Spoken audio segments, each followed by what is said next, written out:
Camera action. Hello मित्रों, मैं सुधाकर पांडे आप सबको ग्लोब क्लासेस में हार्दिक स्वागत और अभिनंदन करता हूं। जैसे कि हम आप सबको भारतीय संविधान और राज्य व्यवस्था पढ़ाएंगे। भारतीय संविधान और राज्य व्यवस्था में आज हम सबको संविधान पढ़ाएंगे कि संविधान होता क्या है और संविधान की हमें ज़रूरत क्यों पड़ी। जैसे कि हमें संविधान की ज़रूरत इसलिए पड़ी क्योंकि किसी देश की शासन व्यवस्था को हमें संचालित करने के लिए हमें संविधान की ज़रूरत पड़ी, या दूसरे शब्दों में कहा जाए कि सुव्यवस्थित समाज की स्थापना करने के लिए हमें संविधान की ज़रूरत पड़ी। जैसे कि हमें संविधान कहते किसे हैं, तो आइए हम देखते हैं संविधान कहते किसे हैं। संविधान किसी देश की जनता के द्वारा प्रत्यक्ष या अप्रत्यक्ष तरीके से निर्मित लिखित या अलिखित कानूनों का ऐसा संग्रह जिससे किसी देश की शासन व्यवस्था को संचालित किया जाता है, उसे संविधान कहते हैं। जैसे कि आपने देखा यहाँ पर प्रत्यक्ष और अप्रत्यक्ष क्या होता है। प्रत्यक्ष और अप्रत्यक्ष क्या होता है। जहाँ पर जनता सीधे वोट देती है उसे हम प्रत्यक्ष कहते हैं। जहाँ पर जनता वोट नहीं देती है उसे हम अप्रत्यक्ष कहते हैं। और आपने देखा कि यहाँ पर जैसे कि लिखित संविधान होता है। लिखित संविधान हम किसे कहते हैं। किसी देश की शासन व्यवस्था को संचालित करने के लिए एक लिखित दस्तावेज का प्रयोग किया जाता है, उसे हम लिखित संविधान कहते हैं। और अलिखित संविधान हम उसे कहेंगे कि किसी देश की शासन व्यवस्था को संचालित करने के लिए हमें लिखित दस्तावेज प्राप्त नहीं होता है, उसे हम लिखित संविधान कहते हैं। यहाँ पर दो क्वेश्चन पूछा जाता है कि लिखित संविधान किस देश में लिखित संविधान पाया जाता है। जैसे कि सबसे पहले लिखित संविधान हम यूएसए में हम लिखित संविधान पाया जाता है। और भारत, यहाँ पे क्वेश्चन पूछा जाता है कि सबसे पहला लिखित संविधान किस देश ने अपनाया, तो उसका आंसर है यूएसए ने सबसे पहला लिखित संविधान अपनाया। और एक क्वेश्चन पूछा जाता है कि विश्व में सबसे बड़ा लिखित संविधान किस देश का है, तो विश्व का सबसे बड़ा लिखित संविधान भारत का है। और पूछा जाता है विश्व का सबसे छोटा लिखित संविधान किस देश का है, तो विश्व का सबसे छोटा संविधान यूएसए का है। एक क्वेश्चन हर एग्जाम में लगभग पूछा ही जाता है। उसके बाद आप देखते हैं कि संविधान के दो भाग होते हैं, एक होता है लचीला संविधान, एक होता है कठोर संविधान।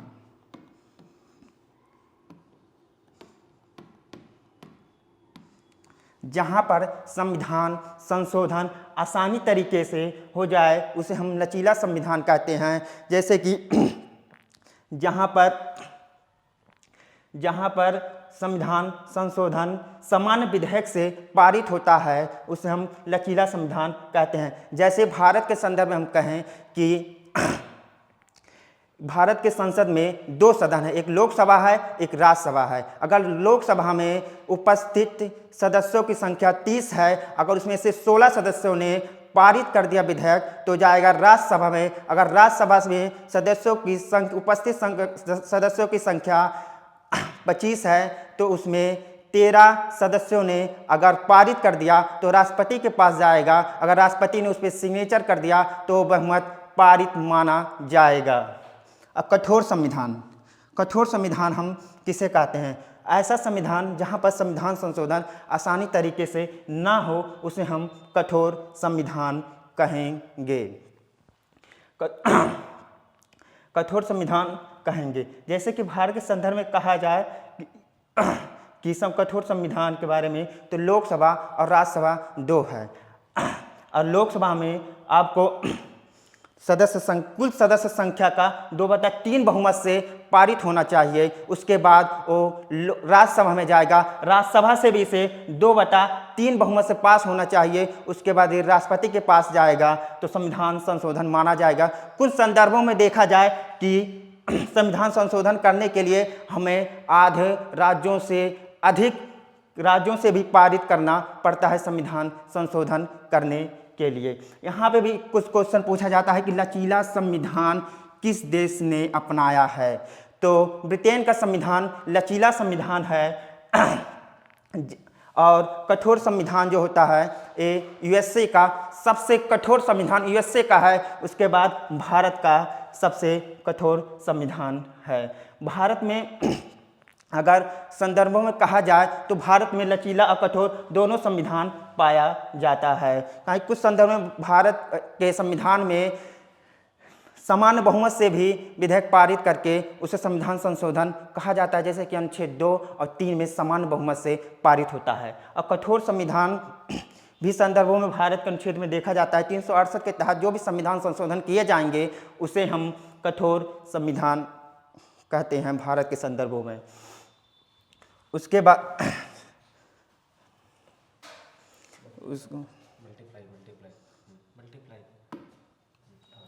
उसके बाद देखा जाए कि संविधान सभा भारतीयों के विचारकों के संदर्भ में कब कब संविधान सभा की मांग की गई।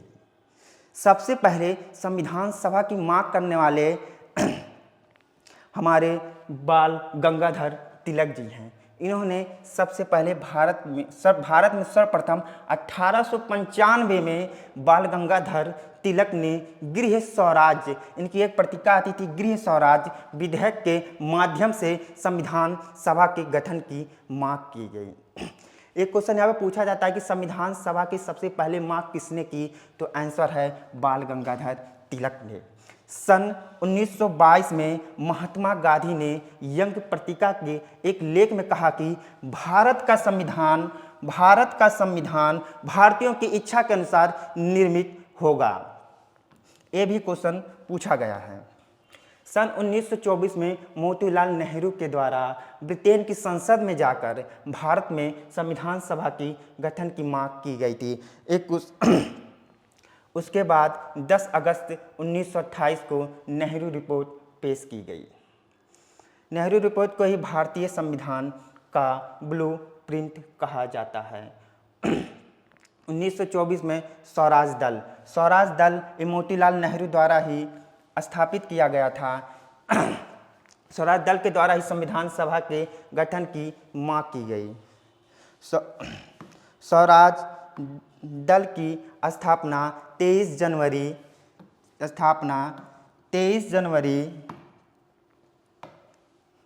1923 में हुआ था। इनके संस्थापक मोतीलाल नेहरू और चित्तरंजन दास जी थे।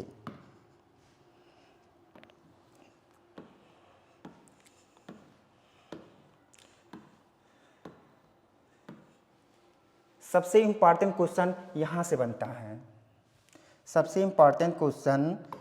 से बनता है कि 1924 में एम.एन. रॉय द्वारा प्रत्यक्ष तरीके से सर्वप्रथम संविधान सभा की मांग की गई थी। एक क्वेश्चन पूछा गया है कि प्रत्यक्ष तरीके सबसे पहले संविधान सभा की मांग किसने की थी, तो एम.एन. रॉय ने किया था प्रत्यक्ष तरीके सबसे पहले मांग। उसके बाद क्वेश्चन पूछा गया है, ये भी क्वेश्चन पूछा गया कि 1938 में पंडित जवाहरलाल नेहरू ने कहा कि भारत में संविधान सभा का गठन वयस्क मताधिकार के आधार पर किया जाएगा। वयस्क मताधिकार का मतलब होता है वयस्क की समय जैसे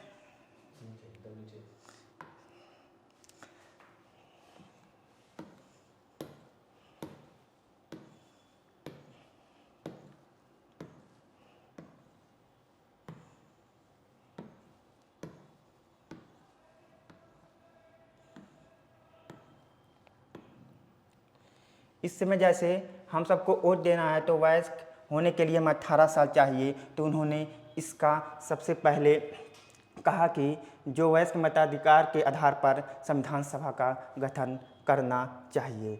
संविधान इतना भारतीयों के द्वारा मांग की गई थी संविधान सभा की। उसके बाद कब कब अंग्रेजों द्वारा प्रयास किया गया कि भारतीयों के लिए संविधान सभा का गठन होना चाहिए। 8 अगस्त 1940 को लॉर्ड लिनलिथगो के द्वारा एक अगस्त प्रस्ताव रखा गया। इसका नाम था अगस्त प्रस्ताव रखा गया।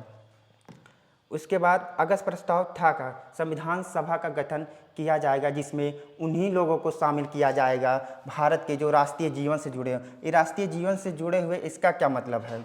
राष्ट्रीय जीवन से जुड़े हुए लोगों का ये मतलब है कि ऐसे लोग जो अंग्रेज़ों की सहायता द्वितीय विश्व युद्ध में करेंगे, वही लोग सिर्फ संविधान सभा में शामिल होंगे। इसलिए इसका बहुत बड़ा विरोध हुआ और ये इसके तहत भारत में संविधान सभा का गठन नहीं कर पाया। उसके बाद आता है और इसको कांग्रेस व मुस्लिम लीग ने इसका विरोध किया। कांग्रेस ने इसके विरोध में 17 अक्टूबर 1940 को पवनार आश्रम महाराष्ट्र से व्यक्तिगत सत्याग्रह प्रारंभ किया। और इसके पहले व्यक्तिगत सत्याग्रही जो थे विनोबा भावे, और सेकंड व्यक्तिगत सत्याग्रही पंडित जवाहरलाल नेहरू थे, और थर्ड व्यक्तिगत सत्याग्रही दत्त थे। उसके बाद दूसरी मांग अंग्रेजों द्वारा 22 मार्च 1942 को सद स्टेपर क्रिप्स के द्वारा क्रिप्स प्रस्ताव पेश किया गया। सेकंड विश्व युद्ध के इसका ये जो क्रिप्स मिशन था ये था क्या? इसका मतलब था कि इनका कहना था कि सेकंड विश्व युद्ध के समाप्ति के बाद संविधान सभा का गठन किया जाएगा। इसका भी भारतीयों द्वारा बहुत बड़ा विरोध किया गया। इसलिए किया गया कि इन्होंने कहा कि सेकंड विश्व युद्ध के बाद क्यों, उससे पहले क्यों नहीं संविधान सभा का गठन किया जाए। इसीलिए इसका भी विरोध किया गया और इसके द्वारा भी संविधान सभा की गठन नहीं हो पाया। उसके बाद गांधी जी ने इसके क्रिप्स मिशन के प्रस्ताव पर कुछ कथन कहते हैं। गांधी जी ने कहा कि इसको पोस्ट डेटेड चेक की संज्ञा दी थी। इसका मतलब था कि ये हमें चेक तो दे रहे हैं, लेकिन इसका उपयोग वे अपने अनुसार देंगे, पैसा निकालने का उपयोग ये अपने अनुसार देंगे। इसका यही मतलब है। नेहरू रिपोर्ट में भी नेहरू जी भी कहे कि टूटते हुए बैंक का उत्तर दिनांकित चेक है। कांग्रेस भी इसके बारे में कहते हैं कि इस व्यवस्था में पाकिस्तान के निर्माण के बीज निहित है। उसके बाद फिर तीसरी मांग जो अंग्रेजों द्वारा हुआ संविधान सभा का, वो 1945 में वायसराय बेबल के द्वारा बेबल प्रस्ताव पेश किया गया। दूसरे विश्व युद्ध की इसमें भी कहना था कि बेबल प्रस्ताव में भी कहा गया कि उन्होंने कहा कि दूसरे विश्व युद्ध की समाप्ति के बाद संविधान सभा का गठन किया जाएगा, जिसमें उन्हीं भारतीयों को शामिल किया जाएगा जिन्होंने दूसरे विश्व युद्ध में ब्रिटेन की सहायता की। इसलिए इसका भी बहुत बड़ा विरोध हुआ कि कांग्रेस और मुस्लिम लीग ने इसका विरोध किया। कैबिनेट मिशन के तहत ही हमारे संविधान सभा का गठन संभव हो पाया।